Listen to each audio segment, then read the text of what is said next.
ਜਿਹਨੂੰ ਆਪਾਂ oxidation half cell ਕਹਿੰਦੇ ਹੀ ਜਾਂ ਅਨੋਡਿਕ ਪਾਰਟ ਹੈਗਾ ਹੀ। ਅਨੋਡਿਕ ਪਾਰਟ ਜਾਂ ਇਹਨੂੰ ਕਹੀਦਾ ਹੀ ਆਪਾਂ ਆਕਸੀਡੇਸ਼ਨ ਹਾਫ ਸੈੱਲ। ਤੇ ਇਹਦੇ ਵਿੱਚ ਆਪਾਂ ਪਾਇਆ ਸੀ ਜਿੱਦਾਂ ਜ਼ਿੰਕ ਸਲਫੇਟ, ਤੇ ਇਹਦੇ ਵਿੱਚ ਜਿਹੜੀ ਰੋਡ ਪਾਈ ਸੀ ਉਹ ਕਿਸ ਮੈਟਲ ਦੀ ਪਾਈ ਸੀ? ਜ਼ਿੰਕ ਦੀ। ਤੇ ਇਹਦੇ ਤੇ ਕਿਹੜਾ ਚਾਰਜ ਸੀ? ਨੈਗੇਟਿਵ। ਮੈਂ ਇੰਨੀ ਕੁ ਚੀਜ਼ ਦੀ ਰਿਐਕਸ਼ਨ ਦੱਸਦਾ ਵਾਂ। ਦੇਖੋ ਇਹ ਪਾਸਾ ਅਨੋਡ ਵਾਲਾ ਤੇ ਐਟ ਅਨੋਡ ਕੀ ਹੁੰਦਾ? ਇਹ ਤੋਂ ਆਪਣਾ ਕੰਟੀਨਿਊ ਹੋਣਾ ਅੱਗੇ ਐਟ ਐਨੋਡ ਕੀ ਹੁੰਦਾ? ਅਨੋਡ ਤੇ ਕੀ ਹੁੰਦੀ ਆ? ਆਕਸੀਡੇਸ਼ਨ। ਤੇ ਆਕਸੀਡੇਸ਼ਨ ਦਾ ਮਤਲਬ ਕੀ ਹੁੰਦਾ? Loss of electron the loss ਹੋਣਾ। ਜਿੱਦਾਂ ਆ ਜ਼ਿੰਕ ਜ਼ਿੰਕ ਨੇ ਕੀ ਕਰਨਾ? ਆਪਣੇ 2 ਇਲੈਕਟ੍ਰੋਨ ਲੋਸ ਕਰਤੇ ਤੇ Zn+2 'ਚ ਬਦਲ ਗਿਆ। ਇਹਦੇ ਵਿੱਚੋਂ 2 ਇਲੈਕਟ੍ਰੋਨ ਨਿਕਲ ਗਏ ਤੇ ਇਹਦੇ ਤੇ +2 ਚਾਰਜ ਆ ਗਿਆ। ਤੇ ਜਿਹੜਾ ਆਇਨਿਕ ਫਾਰਮ ਵਿੱਚ ਹੁੰਦਾ ਉਹਦੇ ਨਾਲ ਬ੍ਰੈਕਟ 'ਚ ਆਪਾਂ ਐਕਵਸ ਪਾ ਦੇਈਦਾ। ਹੁੰਦਾ ਕੀ ਪਿਆ ਵਾ? ਇੱਥੋਂ ਆ ਚੀਜ਼ ਟੁੱਟਦੀ ਪਈ ਆ ਤੇ ਇਹ ਪਾਣੀ ਦੇ ਵਿੱਚ ਡਿੱਗਦਾ ਪਿਆ ਆ ਜਿਹੜਾ ਇਲੈਕਟ੍ਰੋਲਿਟਿਕ ਸੋਲਿਊਸ਼ਨ ਆ। ਤੇ ਕੀ ਬਣਦਾ ਪਿਆ? Zn+2। ਇਸ ਤਰ੍ਹਾਂ Zn+2। ਇਹ ਬੜੀ ਯਾਰ ਇੱਦਾਂ ਕਰੀ ਜਾਣ ਡਿਆ Zn+2 ਵੀ ਇਹਦੀ ਕੀ ਹੁੰਦੀ ਪਈ ਆ? ਆਕਸੀਡੇਸ਼ਨ। ਇਹਦੇ ਇਲੈਕਟ੍ਰੋਨ ਲੋਸ ਹੋ ਕੇ ਇਹ ਟੁੱਟਦਾ ਜਾਂਦੀ ਰੋਡ ਤੇ ਪਾਣੀ ਦੇ ਵਿੱਚ ਰਲਦਾ ਜਾਂਦਾ। ਇਹ ਰੋਡ ਦੀ ਜਿਹੜੀ ਥਿਕਨੈਸ ਆ ਉਹ ਘਟਦੀ ਜਾਂਦੀ ਆ। ਹੁਣ ਦੂਜੇ ਬੰਨੇ ਇੱਕ ਪਾਰਟ ਹੋਰ ਹੀ ਜਿਹਨੂੰ ਆਪਾਂ ਕੈਥੋਡਿਕ ਪਾਰਟ ਕਿਹਾ ਸੀ। ਕੈਥੋਡਿਕ ਪਾਰਟ ਤੇ ਜਿਹਨੂੰ ਹੋਰ ਕੀ ਕਹੀਦਾ ਆਪਾਂ? Reduction half cell. ਤੇ ਇਹਦੇ ਵਿੱਚ ਕੋਈ ਨਾ ਕੋਈ ਇਲੈਕਟ੍ਰੋਲਿਟਿਕ ਸੋਲਿਊਸ਼ਨ ਹੁੰਦਾ। ਆਪਾਂ ਲਿਆ ਕਾਪਰ ਸਲਫੇਟ ਦਾ। ਇੱਕ ਗੱਲ ਇਹ ਵੀ ਧਿਆਨ ਰੱਖਿਓ, ਜਿੱਦਾਂ ਇੱਧਰ ਜ਼ਿੰਕ ਆ, ਇੱਧਰ ਕੀ ਆ? ਕਾਪਰ। ਇੱਧਰ ਉਹ ਮੈਟਲ ਲਈਦਾ ਜਿਹੜਾ ਇਲੈਕਟ੍ਰੋਪੋਜ਼ਿਟਿਵ ਹੁੰਦਾ। ਜਿੱਦਾਂ ਦੋਨਾਂ ਦੇ ਵਿੱਚ ਇੱਕ ਦੀ ਇਲੈਕਟ੍ਰੋਨੈਗੇਟਿਵਿਟੀ ਜ਼ਿਆਦਾ ਹੁੰਦੀ, ਇੱਕ ਦੀ ਘੱਟ ਹੁੰਦੀ। ਜ਼ਿਆਦਾ ਇਲੈਕਟ੍ਰੋਨੈਗੇਟਿਵ ਅਨੋਡ ਵੱਲ ਲਈਦਾ, ਘੱਟ ਕੈਥੋਡ ਵੱਲ ਲਈਦਾ। ਇੱਧਰ ਕੈਥੋਡ ਆ, ਕੈਥੋਡ ਤੇ ਕਿਹੜਾ ਚਾਰਜ ਹੁੰਦਾ? ਪੋਜ਼ਿਟਿਵ। ਹੁਣ ਆ ਦੇਖਿਓ ਜਿਹੜਾ ਅੱਜ ਆਪਾਂ ਕਰ ਲੱਗੇ ਹਾਂ ਰਿਐਕਸ਼ਨਾਂ ਐਟ ਕੈਥੋਡ ਤੇ ਕੀ ਹੋਣਾ? ਕੈਥੋਡ ਤੇ ਕੀ ਹੁੰਦਾ? ਰਿਡਕਸ਼ਨ ਦਾ ਮਤਲਬ ਕੀ ਹੁੰਦਾ? Gain of electron the gain ਹੋਣਾ। ਜਿਸ ਤਰ੍ਹਾਂ Cu+2 ਆ, ਇਹਨੇ ਕੀ ਕੀਤਾ? 2 ਇਲੈਕਟ੍ਰੋਨ ਗੇਨ ਕੀਤੇ। ਕਿਹ 'ਚ ਬਦਲ ਗਿਆ? Cu। ਆ Cu+2 ਇਹਦੇ ਵਿੱਚੋਂ ਆਉਂਦਾ। ਇਹ Cu+2 ਆ ਤੇ ਆ SO4-2 ਆ। Cu+2 ਜਿਹੜਾ ਵਾ ਇਹ 2 ਇਲੈਕਟ੍ਰੋਨ ਗੇਨ ਕਰਕੇ ਇੱਧਰ ਜੁੜੀ ਜਾਣ ਡਿਆ ਤੇ ਆ ਜਿਹੜੀ ਰੋਡ ਆ ਇਹ ਥਿੱਕ ਹੋਈ ਜਾਣ ਡੀ। ਹੁਣ ਇਹ Cu ਜਿਹੜਾ ਨਿਕਲ ਕੇ ਜੁੜੀ ਜਾਣ ਡਿਆ, ਇੱਥੇ ਬਚਣ ਕੌਣ ਡਿਆ ਵਾ? SO4-। ਕੌਣ ਬਚੀ ਜਾਣ ਡਿਆ? SO4-। ਆੜਾ ਕਾਪਰ ਜਿਹੜਾ ਵਾ ਨਾ ਇਹ ਇੱਦਾਂ ਦੇ ਰੂਪ 'ਚ ਆਣ ਕੇ ਰੋਡ ਨਾਲ ਜੁੜੀ ਜਾਣ ਡਿਆ, ਇੱਥੇ ਰਹਿਣ ਨਹੀਂ ਡਿਆ, ਇੱਧਰ ਜੁੜ ਜਾਂਦਾ ਤੇ ਪਿੱਛੇ ਕੌਣ ਬਚਦਾ? ਸਿਰਫ SO4 ਬਚੀ ਜਾਣ ਡਿਆ। ਇੱਧਰ ਜ਼ਿੰਕ +2 'ਚ ਬਦਲੀ ਜਾਣ ਡਿਆ, ਇੱਧਰ SO4-2 ਰਹੀ ਜਾਣ ਡਿਆ। ਇਹ 2 ਤਰ੍ਹਾਂ ਦੀਆਂ ਰਿਐਕਸ਼ਨਾਂ ਹੁੰਦੀਆਂ। ਹੁਣ ਇਹਨਾਂ ਨੂੰ ਆਪਾਂ ਜੋੜਿਆ ਸੀ, ਇੱਥੇ ਗਲਵੈਨੋਮੀਟਰ ਲਾਇਆ ਸੀ। ਇੰਨੀ ਚੀਜ਼ ਆਪਾਂ ਕੱਲ੍ਹ ਕਰ ਚੁੱਕੇ ਸੀ। ਫਿਰ ਅੱਗੇ ਦੇਖਿਓ ਕੀ ਸੀ। ਉਸ ਤੋਂ ਬਾਅਦ ਆਪਾਂ ਕੀ ਕੀਤਾ ਸੀ? ਆਪਾਂ ਸਾਲਟ ਬ੍ਰਿਜ ਬਾਰੇ ਪੜ੍ਹਿਆ ਸੀ। ਇਹ ਵੀ ਅੱਜ ਦੇ ਲੈਕਚਰ 'ਚ ਆਪਾਂ ਲਿਖਣਾ ਵਾ। ਸਾਲਟ ਬ੍ਰਿਜ ਦੇਖੋ, ਜੇਕਰ ਤੁਸੀਂ ਇਹਨੂੰ ਧਿਆਨ ਨਾਲ ਦੇਖੋ ਇੱਥੇ ਸਾਲਟ ਬ੍ਰਿਜ ਦੀ ਲੋੜ ਕਿਉਂ ਵਾ? ਮੰਨ ਲਓ ਇੱਥੇ ਆਹ +2 'ਚ ਬਦਲ ਗਿਆ ਕਿਉਂਕਿ ਇਹਨੇ ਕਿੰਨੇ ਇਲੈਕਟ੍ਰੋਨ ਲੋਸ ਕੀਤੇ? 2 ਇਲੈਕਟ੍ਰੋਨ। ਇਹ ਜਿਹੜੇ 2 ਇਲੈਕਟ੍ਰੋਨ ਆ, ਇਹ 2 ਇਲੈਕਟ੍ਰੋਨ ਦੌੜਨ ਡਏ ਆ, ਇਸ ਤਾਰ ਦੇ ਵਿੱਚ ਜਾਂਦੀ ਪਈ, ਇਸ ਜਗ੍ਹਾ 'ਤੇ ਪਹੁੰਚ ਗਏ ਤੇ ਇਹ 2 ਇਲੈਕਟ੍ਰੋਨ ਜਿਹੜੇ ਕਿੰਨੇ ਫੜ ਲਏ, ਕਿੰਨੇ ਗੇਨ ਕੀਤੇ? ਕਾਪਰ ਨੇ। ਇਹੋ 2 ਇਲੈਕਟ੍ਰੋਨ ਦਾ ਫਾਇਦਾ ਕਿਹਨੂੰ ਹੋਣ ਡਿਆ? ਕਾਪਰ ਨੂੰ। ਹੁਣ ਇਹ 2 ਇਲੈਕਟ੍ਰੋਨ ਇੱਥੋਂ ਤੱਕ ਤੇ ਆ ਗਏ, ਅੱਗੇ ਕਿੱਧਰ ਜਾਣ? ਰਸਤਾ ਤੇ ਅੱਗੇ ਖਾਲੀ ਆ, ਜੁੜਿਆ ਹੀ ਨਹੀਂ ਹੈਗਾ। ਆਹ ਜਿਹੜਾ ਹਿੱਸਾ ਵਾ ਨਾ ਇਹਨੂੰ ਜੋੜਨ ਦੇ ਲਈ ਆਪਾਂ ਕਿਹੜੀ ਚੀਜ਼ ਪਾਤੀ? Salt bridge. ਇੱਥੇ ਆਪਾਂ ਸਾਲਟ ਬ੍ਰਿਜ ਪਾਤਾ ਤਾਂ ਕਿ ਜਿਹੜਾ ਰਸਤਾ ਕੰਪਲੀਟ ਹੋ ਜੇ, ਸਰਕਟ ਕੰਪਲੀਟ ਹੋ ਜੇ। ਫਿਰ ਸਾਲਟ ਬ੍ਰਿਜ ਦਾ ਇੱਕ ਫੰਕਸ਼ਨ ਤੇ ਸਾਨੂੰ ਹੁਣੇ ਪਤਾ ਲੱਗ ਗਿਆ, ਟੂ ਕੰਪਲੀਟ ਇਨਰ ਸਰਕਟ। ਆ ਜਿਹੜਾ ਸਰਕਟ ਆ ਇਹਨੂੰ ਕੰਪਲੀਟ ਕਰ ਦਿੰਦਾ ਵਾ ਸਾਲਟ ਬ੍ਰਿਜ। ਉਹ ਚੀਜ਼ ਹਜੇ ਨਹੀਂ ਲਿਖਣੀ, ਫਿਲਹਾਲ ਆਪਾਂ ਸਾਲਟ ਬ੍ਰਿਜ ਬਾਰੇ ਲਿਖਾਂਗੇ। ਦੇਖੋ ਆਪਾਂ ਇੱਕ ਚੀਜ਼ ਲਿਖ ਸਕਦੇ, ਇਹ ਕਿਹੜੀ ਸ਼ੇਪ ਦਾ ਵਾ, ਯੂ ਸ਼ੇਪ ਦਾ। ਤੇ ਯੂ ਕਿੱਦਾਂ ਦਾ ਵਾ, ਪੁੱਠਾ, ਇਨਵਰਟਿਡ ਕਹਿ ਸਕਦੇ ਹਾਂ ਆਪਾਂ। ਸਿੱਧਾ ਯੂ ਇਸ ਤਰ੍ਹਾਂ ਹੋਊਗਾ, ਇਹ ਪੁੱਠਾ ਵਾ। ਆਪਾਂ ਕਹਿ ਸਕਦੇ ਹਾਂ it is a U shaped tube.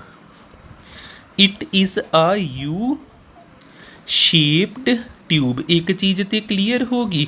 ਇਹਨੂੰ ਫਿਲ ਕਦੇ ਨਾ ਕੀਤਾ। ਦੇਖੋ ਇਹਦੇ ਵਿੱਚ ਕੀ ਹੁੰਦਾ ਵਾ, ਇੱਕ ਹੁੰਦਾ ਅਗਰ ਅਗਰ, ਅਗਰ ਅਗਰ ਹੁੰਦਾ ਜੈਲੀ ਲਾਈਕ ਸਬਸਟਾਂਸ, ਸੋਲਿਡ ਹੁੰਦਾ ਸਿੱਲਾ ਜਿਹਾ ਹੁੰਦਾ, ਮੋਇਸਚਰ ਉਹਦੇ ਵਿੱਚ ਹੁੰਦਾ, ਅਗਰ ਅਗਰ ਹੁੰਦਾ। ਤੇ ਇੱਕ ਹੋਣਾ ਇਲੈਕਟ੍ਰੋਲਾਈਟ ਇਨਰਟ, KCl ਜਿੱਦਾਂ, ਹੋਰ ਵੀ ਹੋ ਸਕਦਾ, KNO3 ਹੋ ਸਕਦਾ। ਆਪਾਂ ਕਹਿਣਾ it is a U shaped tube ਵਿਚ is filled with mixture of, ਕਿਹਦਾ ਮਿਕਸਚਰ ਹੁੰਦਾ ਵਾ, ਅਗਰ ਅਗਰ। ਅਗਰ ਅਗਰ ਕੀ ਆ, ਇੱਕ jelly like substance and inert electrolyte like KCl ਜਿਹੜਾ ਆਪਾਂ ਲਿਖਿਆ ਇੱਕ। ਜੇ KCl ਅਵੇਲੇਬਲ ਨਹੀਂ ਹੈਗਾ, KNO3 ਵੀ ਇਨਰਟ ਹੁੰਦਾ, NaNO3 ਵੀ ਇਨਰਟ ਹੁੰਦਾ, ਇਹੋ ਜਿਹੀਆਂ ਚੀਜ਼ਾਂ। ਤੇ ਇਹਦੇ ਦੋਵੇਂ ਐਂਡ, ਜਿਹੜੇ ਦੋਵੇਂ ਐਂਡ ਆ ਉਹਨਾਂ ਨੂੰ ਆਪਾਂ ਬਲੌਕ ਕੀਤਾ ਹੁੰਦਾ ਕਿਹਦੇ ਨਾਲ, ਕਾਟਨ ਦੇ ਨਾਲ। ਕਾਟਨ ਦੇ ਨਾਲ ਆਪਾਂ ਕਹਿ ਸਕਦੇ ਹਾਂ both ends of this tube are sealed with cotton wool। ਹੁਣ ਇਹ ਤੇ ਹੋ ਗਿਆ ਸਾਲਟ ਬ੍ਰਿਜ ਦੀ ਸ਼ਕਲ ਸੂਰਤ ਕਿੱਦਾਂ ਦੀ ਤੇ ਕਾਹਦੇ ਨਾਲ ਭਰਿਆ ਪਿਆ, ਉਹ 'ਚ ਕਿਹੜੀਆਂ ਚੀਜ਼ਾਂ ਵਾ। ਹੁਣ ਸਾਲਟ ਬ੍ਰਿਜ ਦੇ ਵੀ ਨੇ ਫਾਇਦੇ ਕੀ ਆ। Functions of salt bridge, salt bridge ਦੇ ਕੀ ਫੰਕਸ਼ਨ ਨੇ, ਇਹ ਚੀਜ਼ਾਂ ਆਪਾਂ ਦੇਖਦੇ ਹਾਂ। ਪਹਿਲੀ ਗੱਲ ਦੇਖੋ, ਇਹਨੇ ਕਿਹਨੂੰ ਕੰਪਲੀਟ ਕੀਤਾ ਹੈ, ਮੈਂ ਤੁਹਾਨੂੰ ਪਹਿਲਾਂ ਹੀ ਦੱਸ ਚੁੱਕਿਆ ਵਾਂ, ਸਰਕਟ ਨੂੰ। ਸਰਕਟ ਜਿਹੜਾ ਪਹਿਲੋਂ ਅੱਧਾ ਹੀ ਪੂਰਾ ਕੰਪਲੀਟ ਨਹੀਂ ਹੋਇਆ, ਅੰਦਰ ਵਾਲਾ ਸਰਕਟ ਇਹਨੇ ਕੰਪਲੀਟ ਕਰਤਾ। ਆਪਾਂ ਕਹਿ ਸਕਦੇ ਹਾਂ ਇਟ ਕੰਪਲੀਟਸ ਦਾ ਇਨਰ ਸਰਕਟ ਨੂੰ ਇਹਨੇ ਕੰਪਲੀਟ ਕਰਤਾ। ਦੂਸਰਾ ਦੇਖਿਓ, ਸਭ ਤੋਂ ਇੰਪੋਰਟੈਂਟ। ਹੁਣ ਆ ਦੇਖੋ ਇੱਥੇ ਕਿਹੜੀ ਚੀਜ਼ ਵਧੀ ਜਾਣ ਦੀ, ਜਿੱਦਾਂ ਰਿਐਕਸ਼ਨਾਂ ਹੋਈ ਜਾਣ ਡੀਆਂ, ਪੋਜ਼ੀਟਿਵ ਚਾਰਜ। ਜੇ ਪੋਜ਼ੀਟਿਵ ਚਾਰਜ ਹੀ ਵਧੀ ਗਿਆ, ਇੱਥੇ ਕਿੰਨੇ ਪਲੱਸ ਹੋ ਗਏ। ਜੇ ਪੋਜ਼ੀਟਿਵ ਚਾਰਜ ਹੀ ਵਧੀ ਗਿਆ, ਫਿਰ ਇਲੈਕਟ੍ਰੋਨ ਜਿਹੜਾ ਪਰਲੇ ਬੰਨੇ ਕਿਉਂ ਜਾਊਗਾ, ਕਿਉਂਕਿ ਇਲੈਕਟ੍ਰੋਨ ਕਿਹਦੇ ਨਾਲ ਅਟਰੈਕਟ ਹੋਣ ਡੈ ਪੈਣਾ, ਪਲੱਸ ਨਾਲ। ਫਿਰ ਆ ਜਿਹੜਾ ਇਲੈਕਟ੍ਰੋਨ ਇੱਧਰ ਜਾਂਦਾ ਪਿਆ ਸੀ, ਇਹਨੇ ਇੱਧਰ ਨੂੰ ਆਉਣ ਡੈ ਪੈਣਾ। ਪਲੱਸ ਤੇ ਮਾਈਨਸ ਇੱਕ ਦੂਜੇ ਨੂੰ ਅਟਰੈਕਟ ਕਰਦੇ। ਆਪਾਂ ਚਾਹੁੰਦੇ ਹਾਂ ਵੀ ਇਲੈਕਟ੍ਰੋਨ ਪਰਲੇ ਬੰਨੇ ਨੂੰ ਜਾਵੇ, ਪਰ ਜੇ ਇੱਥੇ ਪਲੱਸ ਹੀ ਵੱਧ ਗਿਆ ਤੇ ਇਲੈਕਟ੍ਰੋਨ ਨੂੰ ਕੌਣ ਆਪਣੇ ਵੱਲ ਖਿੱਚੂਗਾ, ਪੋਜ਼ੀਟਿਵ। ਹੁਣ ਇਹ ਪਲੱਸ ਨੂੰ ਕਿੱਦਾਂ ਖ਼ਤਮ ਕਰਨਾ, ਕਿਹਦੀ ਵਾਰੀ ਆ ਗਈ, ਸਾਲਟ ਬ੍ਰਿਜ ਦੀ। ਜਿਹੜਾ ਸਾਲਟ ਬ੍ਰਿਜ ਕੋਲ Cl ਹੈਗਾ, Cl ਇਹਨੇ ਕੀ ਕਰਨਾ, ਦੇਖਿਓ ਸਾਲਟ ਬ੍ਰਿਜ ਨੇ ਆਪਣਾ Cl ਨੈਗੇਟਿਵ ਵਰਤਿਆ। Cl ਨੈਗੇਟਿਵ ਤੇ ਪਰਲੇ ਬੰਨੇ ਕਿਹੜੀ ਚੀਜ਼ ਹੈਗੀ ਆ, Zn+2 ਦੋਨੇ ਰਿਐਕਟ ਹੋ ਗਏ, ZnCl2 ਬਣ ਗਿਆ।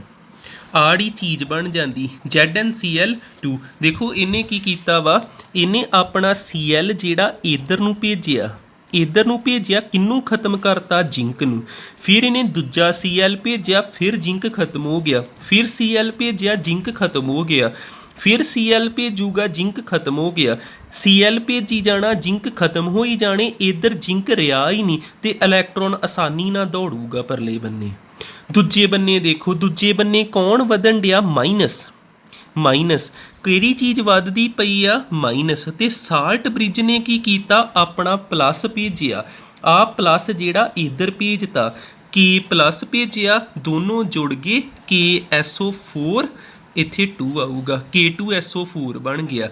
ਆ ਦੋ ਚੀਜ਼ਾਂ ਕਿੰਨੇ ਭੇਜੀਆਂ ਵਾ ਸਾਲਟ ਬ੍ਰਿਜ ਨੇ ਤੇ ਇਹਨਾਂ ਨੇ ਕਿੰਨੋਂ ਨੂੰ ਖਤਮ ਕਰਦਾ ਦੇਖੋ K+ ਆਇਆ ਇੱਕ SO4 ਖਤਮ ਹੋ ਕੇ ਆ ਚੀਜ਼ ਬਣ ਗਈ K+ ਆਇਆ SO4 ਖਤਮ ਹੋ ਕੇ ਆ ਚੀਜ਼ ਬਣ ਗਈ ਫਿਰ K+ ਆਉਂਦਾ SO4 ਖਤਮ ਹੋਈ ਜਾਣ ਡਿਆ ਤੇ ਰਿਐਕਸ਼ਨ ਰੁਕਦੀ ਨਹੀਂ ਜੇ ਰਿਐਕਸ਼ਨ ਹੀ ਰੁਕ ਗਈ ਸੈੱਲ ਨੇ ਕੰਮ ਕਰਨਾ ਬੰਦ ਕਰ ਦੇਣਾ ਫਿਰ ਸਾਲਟ ਬ੍ਰਿਜ ਨੇ ਕੀ ਕੀਤਾ ਪਲੱਸ ਮਾਈਨਸ ਨੂੰ ਖਤਮ ਕੀਤਾ ਪਲੱਸ ਮਾਈਨਸ ਨੂੰ ਖਤਮ ਕਰਨਾ ਨਿਊਟਰਲ ਕਰਨਾ ਫਿਰ ਆਪਾਂ ਕਹਿ ਦਾਂਗੇ it maintain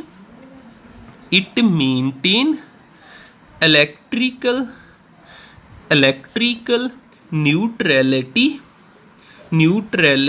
in the two half cells ਇਹਨੇ ਨਿਊਟਰਲ ਕੀਤਾ ਪਲੱਸ ਮਾਈਨਸ ਖਤਮ ਕੀਤਾ ਇਨ ਦਾ 2 ਹਾਫ ਸੈਲਸ ਇੱਕ ਚੀਜ਼ ਇਹਨੇ ਆ ਕਰਤੀ ਠੀਕ ਹੈ ਹੁਣ ਦੂਜੀ ਦੋ ਚੀਜ਼ਾਂ ਇਹਦੇ ਲਈ ਬਹੁਤ ਆ ਵੈਸੇ ਮੈਂ ਜਿਹੜੇ ਨੋਟਸ ਭੇਜ ਦੂੰਗਾ ਉਹ 'ਚ 3 ਫੰਕਸ਼ਨ ਹੋਣੇ ਤੁਸੀਂ ਇਹ 2 ਲਿਖ ਲਿਓ 2 ਬਹੁਤ ਨੇ ਹੁਣ ਆਪਾਂ ਗੱਲ ਕਰਦੇ ਹਾਂ ਇਨਰਟ ਆ ਜਿਹੜਾ KCl ਆ KCl ਹੋ ਗਿਆ KNO3 ਹੋ ਗਿਆ ਇਹਦੀ ਖਾਸੀਅਤ ਕੀ ਹੈਗੀ ਆ ਇਨਰਟ electrolyte the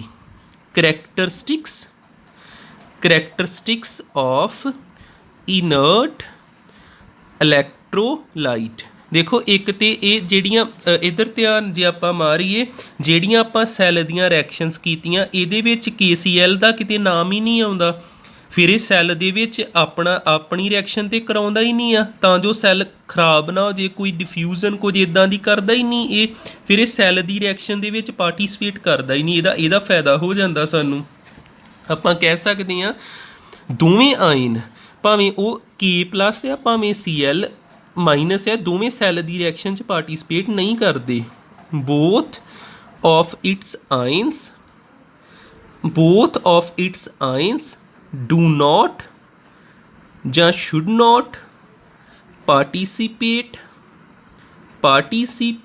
in the cell reaction second ਚੀਜ਼ ਇੰਪੋਰਟੈਂਟ ਆ ਇਹਨਾਂ ਦੀ ਮੋਬਿਲਿਟੀ ਬਾਰੇ ਆ ਦੇਖੋ ਹੁਣ ਜਦੋਂ Zn+2 ਖਤਮ ਕਰਨਾ ਸੀ ਜਦੋਂ Zn+2 ਖਤਮ ਕਰਨਾ ਸੀ ਤੇ ਕਿਹਨੂੰ ਆਉਣਾ ਪਿਆ Cl ਨੂੰ ਜਦੋਂ SO4 ਖਤਮ ਕਰਨਾ ਸੀ ਤੇ ਕਿਹਨੂੰ ਆਉਣਾ ਪਿਆ K+ ਨੂੰ ਜਦੋਂ ਇਹ ਦੋਵੇਂ ਦੌੜਦੇ ਆ ਇੱਕੋ ਗਤੀ ਨਾਲ ਦੌੜਦੇ ਇਹਨਾਂ ਦੀ ਸਪੀਡ ਸੇਮ ਹੁੰਦੀ ਆਲਮੋਸਟ ਫਿਰ ਆਪਾਂ ਕਹਿ ਸਕਦੇ ਹਾਂ ਇਹਨਾਂ ਦੋਨਾਂ ਦੀ ਮੋਬਿਲਿਟੀ ਜਿਹੜੀ ਸੇਮ ਆ ਵੈਲੋਸਿਟੀ ਜਾਂ ਮੋਬਿਲਿਟੀ ਜੋ ਮਰਜ਼ੀ ਵਰਡ ਵਰਤ ਲਿਓ velocities of both the ions of the electrolyte should be same ਠੀਕ ਹੈ ਇੱਥੇ ਆਪਣਾ ਕੰਪਲੀਟ ਗਲਵੈਨਿਕ ਸੈੱਲ ਹੋ ਗਿਆ ਅਗਲਾ ਟੌਪਿਕ ਹੋਊਗਾ ਇਲੈਕਟ੍ਰੋਡ ਪੋਟੈਂਸ਼ੀਅਲ ਨਵਾਂ ਟੌਪਿਕ ਆ ਇੱਥੇ ਜੋ ਆਪਾਂ ਕੱਲ ਸਟਾਰਟ ਕੀਤਾ ਸੀ ਗਲਵੈਨਿਕ ਸੈੱਲ ਉਹ ਖਤਮ ਹੋਇਆ ਜਿੱਦਾਂ ਦਾ ਵੀ ਕੁਐਸਚਨ ਬਣੇ ਭਾਵੇਂ ਉਹ ਕੁਐਸਚਨ ਇਨਰਟ ਇਲੈਕਟ੍ਰੋਲਾਈਟ 'ਚੋਂ ਬਣੇ ਭਾਵੇਂ ਉਹ ਕੁਐਸਚਨ ਜਿਹੜਾ ਵਾ ਸਾਲਟ ਬ੍ਰਿਜ 'ਚੋਂ ਬਣੇ ਭਾਵੇਂ ਸੈੱਲ ਰਿਐਕਸ਼ਨ 'ਚੋਂ ਬਣੇ ਡਾਇਗ੍ਰਾਮ 'ਚੋਂ ਬਣੇ ਆਪਾਂ A to Z ਸਾਰਾ ਕਰ ਲਿਆ ਹੁਣ ਇਹਨੂੰ ਮਨ ਲਾ ਕੇ ਰਿਵਾਈਜ਼ ਕਰ ਲਿਓ ਥੈਂਕ ਯੂ